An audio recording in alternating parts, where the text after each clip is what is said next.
I'm Brian Winnekins at World Dairy Expo, and thank you to Comro Sales and Service, Wisconsin Milk Marketing Board, Farm First Dairy Cooperative, AMPI, Professional Dairy Producers of Wisconsin, and Dairyland Equipment Services, Plainview, Minnesota, and Woodville, Wisconsin, for sponsoring our broadcasts. I'm with Mark Stephenson. He's with the UW-Madison, and we're going to talk a little bit about the dairy markets. And Mark, thanks for joining us first. It's been kind of crazy in the markets. Milk's been down, cheese has been kind of down.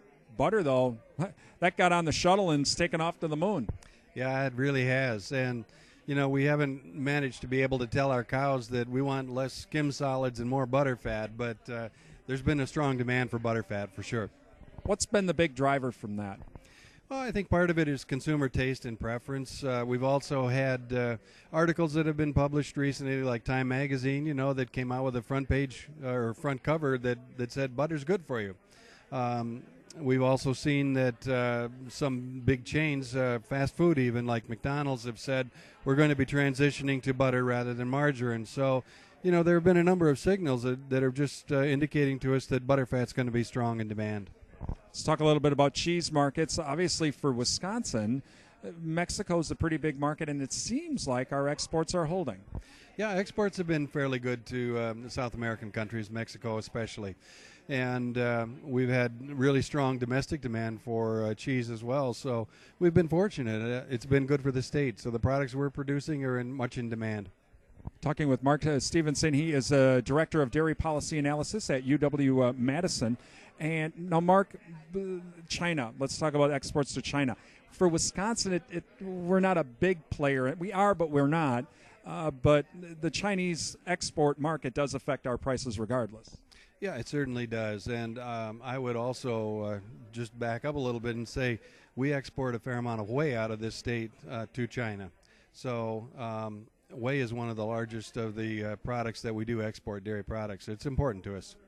How are those exports holding? Has that been dropping as well, along with cheese? Whey prices have been down a long way, and there has been some softness in all of the export markets. But in general, the milk powders, including whey, have held up reasonably well.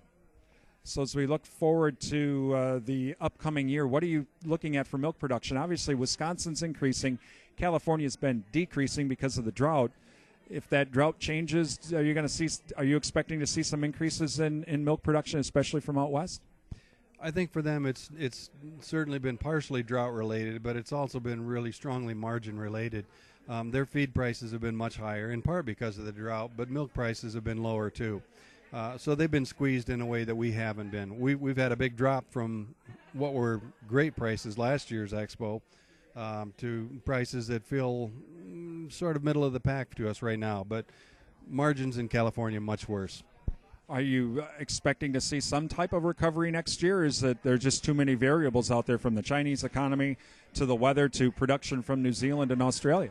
Well, there's a lot certainly going on, but we have what the climatologists are saying is the strongest El Nino in 50 years that's been forming. That usually gives us wet weather on the West Coast, could be helpful to California's drought for sure. But that also gives us very dry drought conditions over in Oceania, so that's not good for pasture-based dairy system. They could have more problems producing products for the market. That gives us a little bit more room and headspace. Finally, before we let you go, we don't talk about the non-fat dry milk markets so much, but what are you seeing in those markets? Oh, they've been hammered this last year. We've seen some of the lowest prices we've seen in a very long period of time. They were down to 70 cents a pound for skim milk powder here, non-fat dry milk powder. They're starting to recover a bit now. We expect to see some sales recovery, but I think there's going to be a lot of pressure on those markets still over the next year. What's pressuring them the most, do you think? We've got product in stock.